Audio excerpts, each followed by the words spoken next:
तो चलिए आगे बढ़ेंगे और इसी बीच इस वक्त की सबसे बड़ी खबर से हम आपको रूबरू करवा दें। अशोक चांदना मुख्यमंत्री आवास पर सीएम से मिलने पहुंचे। आपको बता दें कि मंत्री अशोक चांदना सीएम निवास पर पहुंचे हुए हैं। इस्तीफे की पेशकश के बाद यह पहली मुलाकात है जब अशोक चांदना मुख्यमंत्री अशोक गहलोत से मिलने के लिए पहुंचे। इससे पहले उन्होंने ट्वीट करके सनसनी पैदा कर दी थी और आपको बता दें कि मंत्री पद छोड़ने की उन्होंने पेशकश की थी। ट्विटर पर ट्वीट करते हुए सीएम से मांग की कि मंत्री पद छोड़ना चाहते हैं और चांदना ब्यूरोक्रेसी के रवैये को लेकर के नाराज हैं। उन्होंने ट्विटर पर लिखा, मुझे जलालत भरे मंत्री पद से मुक्त करें।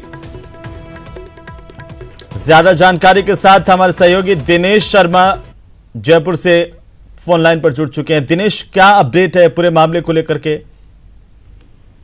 बिल्कुल हेमंत, देखिए अभी जो है वो अशोक चांदना मुख्यमंत्री निवास के अंदर ही मौजूद हैं। तकरीबन 1 घंटा उनको हो चुका है और अभी तक वो बाहर नहीं आए मुख्यमंत्री निवास से। आधे घंटे पहले तक का जो अपडेट था वो यही कि उस समय तक मुख्यमंत्री से उनकी मुलाकात नहीं हो पाई थी। तो अब संभावित है कि उनकी मुलाकात हो रही हो या हो चुकी हो। तो इंतजार इसी बात का है कि कब अशोक चांदना आएंगे मुख्यमंत्री निवास से बाहर और उसके बाद कोशिश करेंगे हम उनसे बातचीत करने की। हालांकि अभी कहा यही जा रहा है कि अशोक चांदना जो है वो मीडिया के सामने फिलहाल नहीं आएंगे, क्योंकि उनका जो ट्वीट था उस पर बड़ा सियासी बवाल जो है वो मचा हुआ है। और ये जो ट्वीट था, आज जिस तरह का बयान आया मुख्यमंत्री का, उससे ये माना जा रहा है कि मुख्यमंत्री भी खासे नाराज है, क्योंकि इस तरीके से सार्वजनिक मंच पर अगर कोई बात कही गई है और वो भी इतने तल्ख शब्दों में, तो जाहिर तौर पर ये सरकार की छवि को और पार्टी की भी छवि को जो है वो नुकसान पहुंचाती है कहीं ना कहीं। तो मुख्यमंत्री इससे नाराज बताए जाते हैं।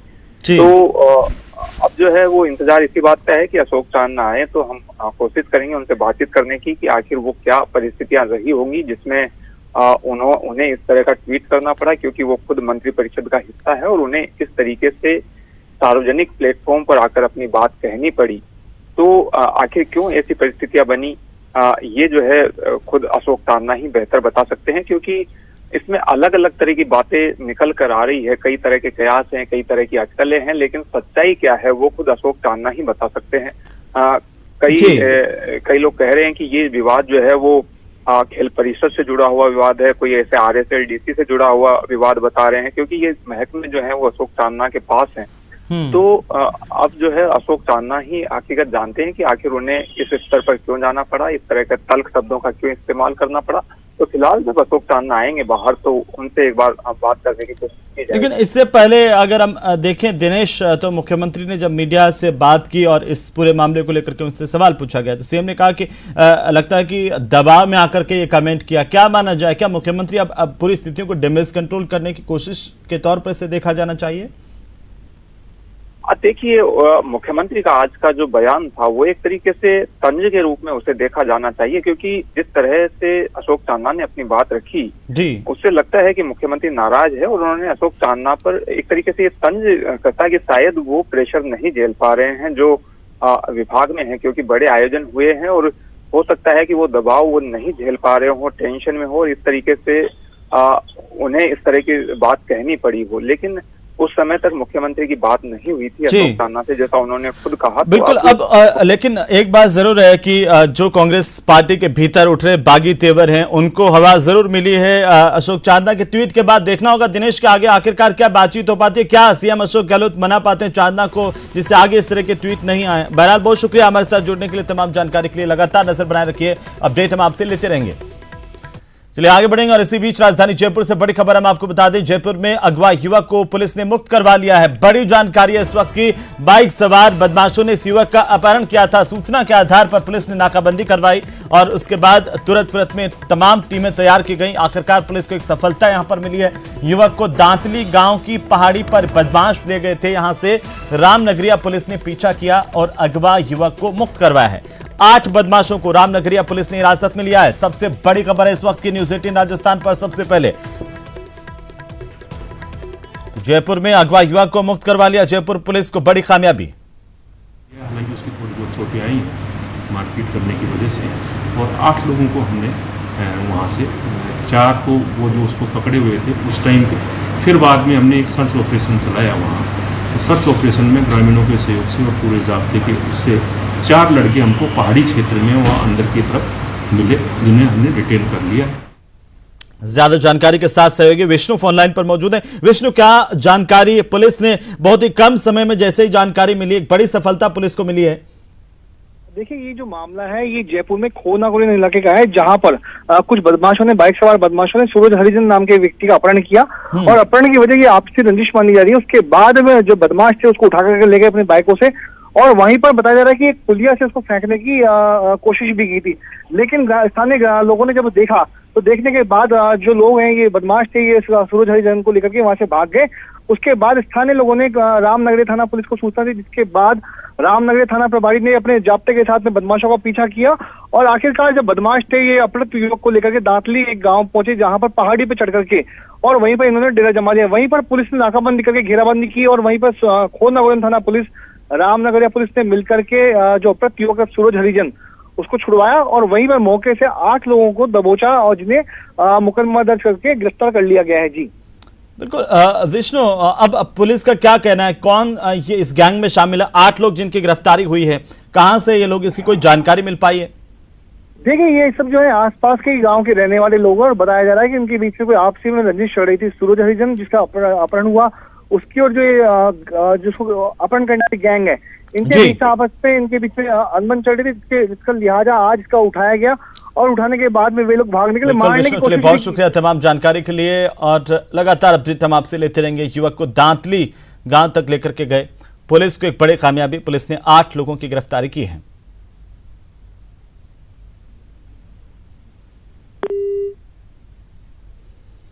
तो राजधानी जयपुर में आवारा कुत्तों के आतंक का दहला देने वाला एक वीडियो सामने आया है। यह वीडियो शहर के राधा निकुंज कॉलोनी का, जहां पर 9 साल के मासूम को आवारा कुत्तों ने घेर लिया और हमला कर दिया। कुत्तों ने मासूम को करीब 40 जगहों पर नोचा है। यह घटना 19 मई को दोपहर की बताई जा रही है।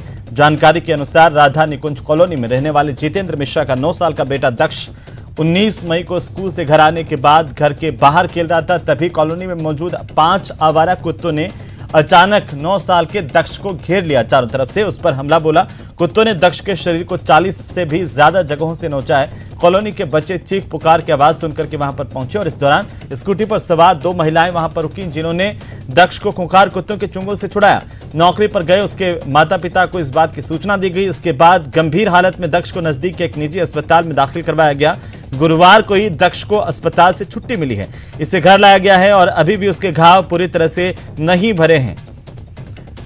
ये तस्वीरें किस तरीके से कुत्तों का आतंक राजधानी में है उसकी गवाही देती है तस्वीरें, जहां पर कुत्तों ने दक्ष को नोचा। 5 आवारा कुत्ते गली में खेल रहे दक्ष को चारों तरफ से पहले घेर लिया और ये देखिए इन तस्वीरों में चौकोर बॉक्स में आप देख सकते हैं कुत्तों का आतंक किस तरीके से। कुत्ते जो है वो दक्ष तक पहुंचे, दक्ष को घेरा और उसे कई जगह से काट लिया। तो बहरहाल दक्ष को अस्पताल से छुट्टी मिल गई, लेकिन उसके घाव अभी भी भरे नहीं हैं।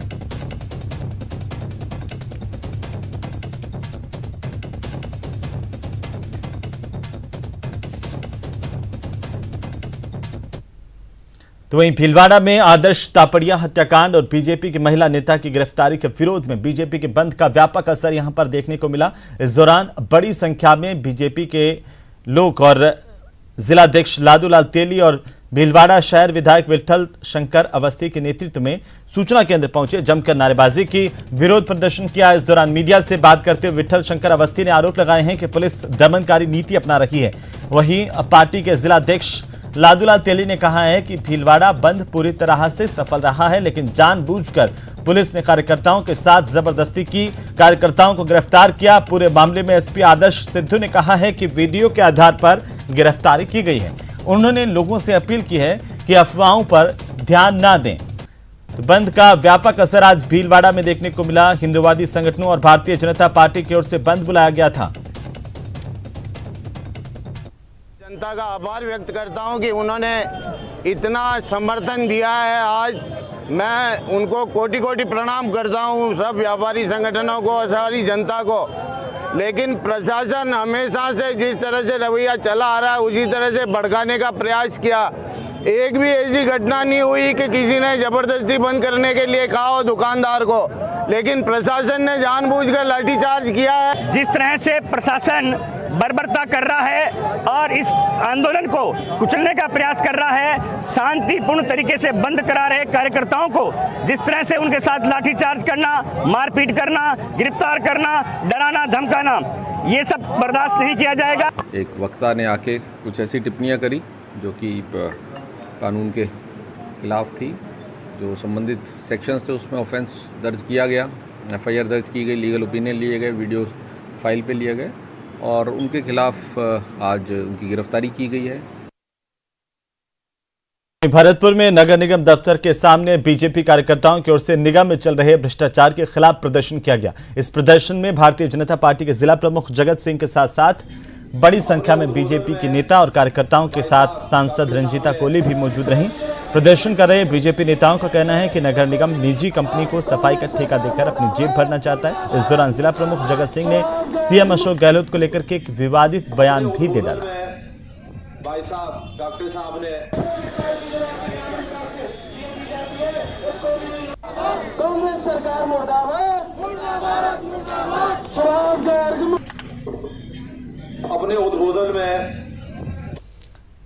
चलिए आगे बढ़ेंगे। आपको बता दें 57 दिनों से चल रहा सीएचए का धरना आज भी जारी और आज सीएचए प्रतिनिधि मंडल ने सचिवालय पहुंच करके प्रमुख सचिव से बातचीत की है। कोविड स्वास्थ्य सहायकों ने कहा है कि प्रमुख सचिव ने मुख्यमंत्री से मुलाकात करवाने का उन्हें आश्वासन दिया है। प्रमुख सचिव ने सीएम से मुलाकात के बाद धरना समाप्त करने के लिए कहा है।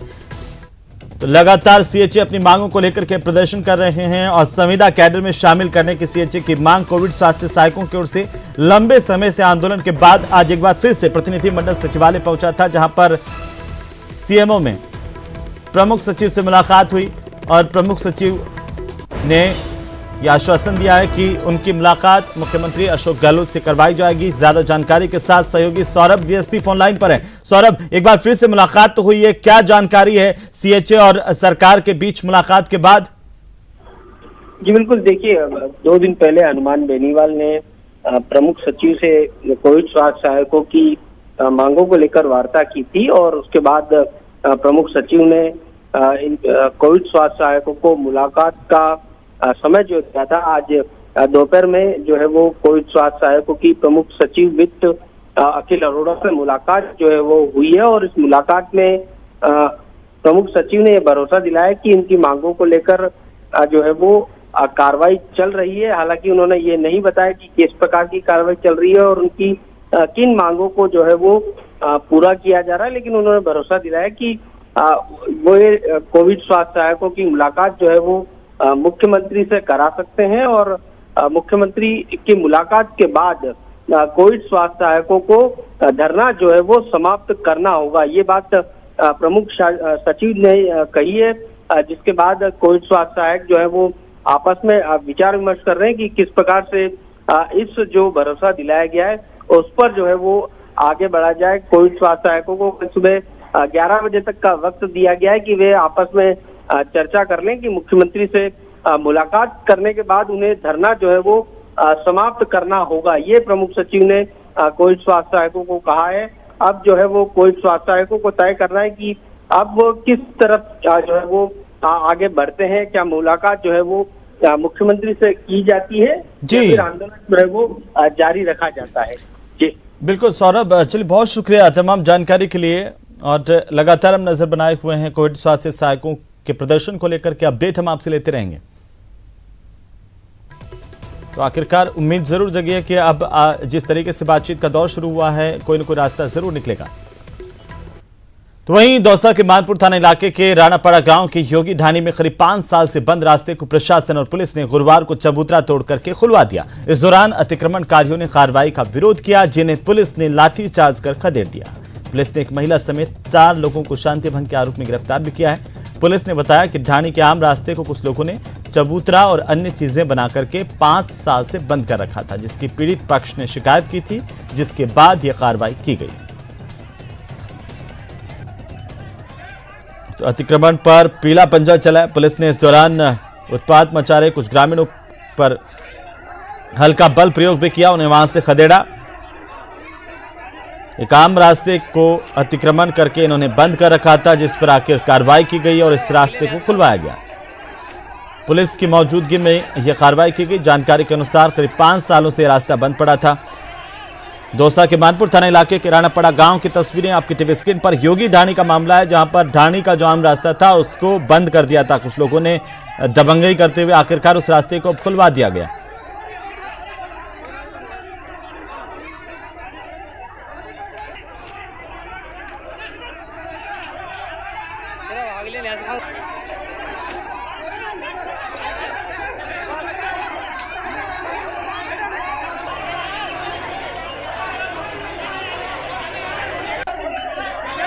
शांति भंग के आरोप में 4 लोगों की गिरफ्तारी की गई है।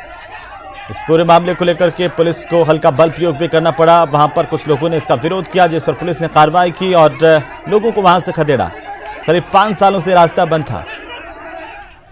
उधर राजस्थान में अवैध खनन के खिलाफ अभियान चलाया जा रहा है, लेकिन प्रदेश के किसी दूसरे इलाके की बात तो दूर, राजधानी में ही अवैध खनन माफिया पर लगाम कसना खान विभाग के बूते की बात नजर नहीं आ रही है। राजधानी जयपुर में मौजूद रियासत कालीन ऐतिहासिक आकेड़ा बांध से खनन माफिया लगातार रेत की तस्करी कर रहे हैं और जिम्मेदार आंखें मूंदे बैठे हुए हैं। आकेड़ा बांध में रेत के अवैध खनन पर पूरी जानकारी दे रहे हैं हमारे संवाददाता अरबाज खान।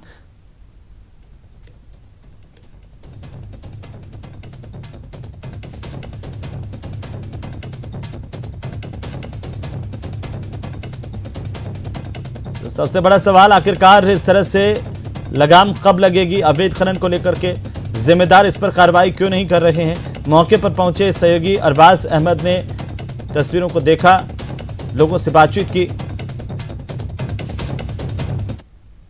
जयपुर में एक लंबे अरसे से आकेड़ा बांध के अंदर पानी नहीं आया। पानी नहीं आने के बाद में अब जो दूसरा नुकसान इस बांध के पर्यावरणीय क्षेत्र को हो रहा है, कैचमेंट को हो रहा है, वो ये है कि यहाँ पर जो रेत है उसका अवैध खनन किया जा रहा है। आप देख सकते हैं कि बांध के क्षेत्र में किस तरह से जो बड़े बड़े खड्डे पूरे क्षेत्र में हो चुके हैं। इलाके के लोगों ने इसको लेकर के चिंता जाहिर की।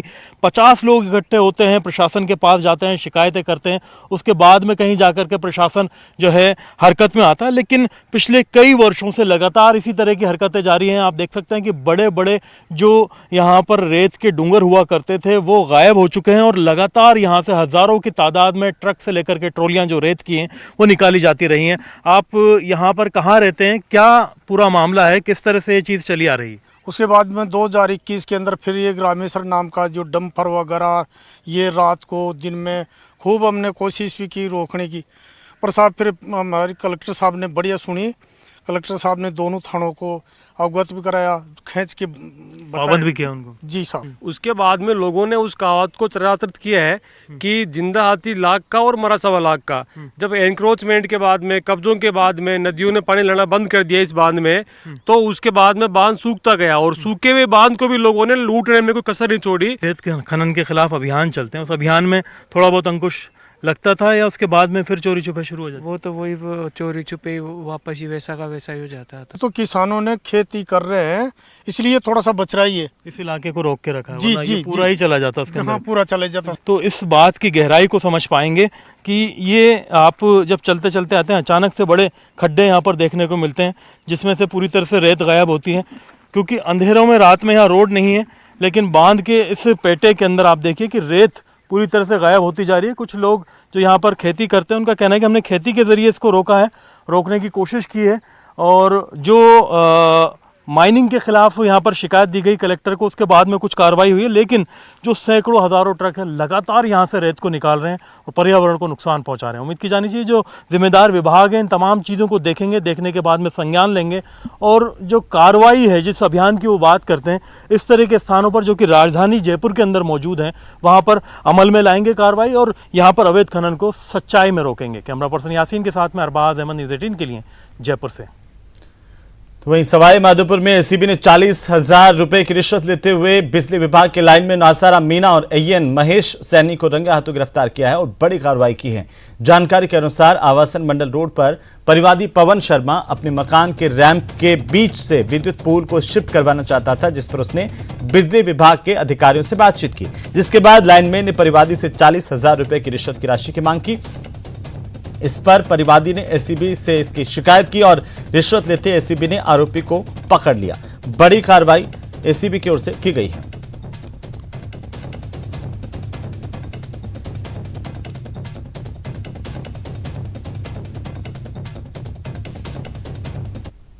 चलिए आगे बढ़ेंगे और इसी बीच बड़ी खबर है, अमन चोपड़ा डूंगरपुर पहुंचे जहां पर जांच में सहयोग कर रहे हैं। बिछीवाड़ा थाने में पूछताछ की जा रही है। हाईकोर्ट ने अमन चोपड़ा की गिरफ्तारी पर रोक लगा रखी है और 16 मई को भी डूंगरपुर पहुंचे थे अमन चोपड़ा।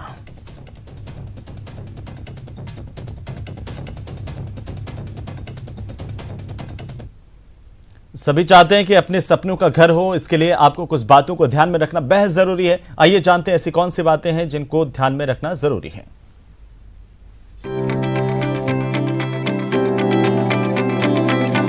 हमारे देश में छोटे लोन्स की मांग ज्यादा है और ये मांग युवा या कहें मिलेनियल्स में अधिक है। रियल एस्टेट के जरिए देश की इकोनॉमी में युवाओं का योगदान काफी महत्व रखता है। ये निवेश टैक्स भी बचाता है।